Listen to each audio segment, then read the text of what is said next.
Hello my lovely viewers, কেমন আছো তোমরা সবাই? আমি সৌমি আবারও একটা তোমাদের সামনে নতুন ভিডিও নিয়ে চলে এলাম। তোমরা তো সকলেই জানো গতকাল ছিল রামনবমী, তাই কর্তামশাই আর আমরা দুজন মিলে বেরিয়ে পড়লাম একটু রাম মন্দিরে যাব বলে। আমাদের সিউড়িতে যে সংকটমোচন মন্দির আছে ওখানেই যাব। রাস্তায় এত সুন্দর লাইটিং করা হয়েছে আর এত লোকের ভিড়, অনেকটা দুর্গাপুজোর মতো লাগছিল।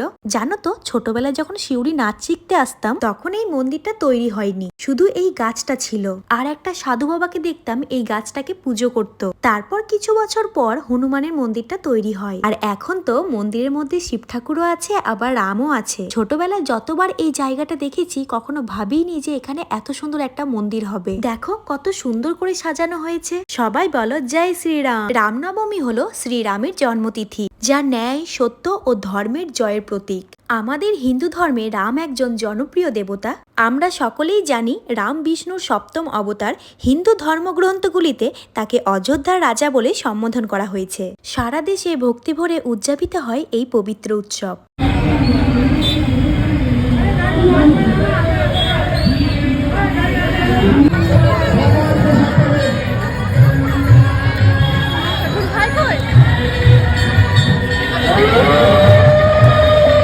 রাম মন্দিরে কিছুক্ষণ থাকার পর তারপর আমরা চলে আসলাম মৌমাছি মায়ের কাছে, কারণ আমরা এবার বাড়ি চলে যাব, তাই মায়ের একটু দর্শন করে নিলাম। আবার এদিকে বাড়ি ফেরার পথে দেখি এখানে দুর্গাপুজো হচ্ছে। দুর্গাপুজো ঠিক নয়, মানে বাসন্তী পুজো, অনেকটা দুর্গাপুজোর মতোই।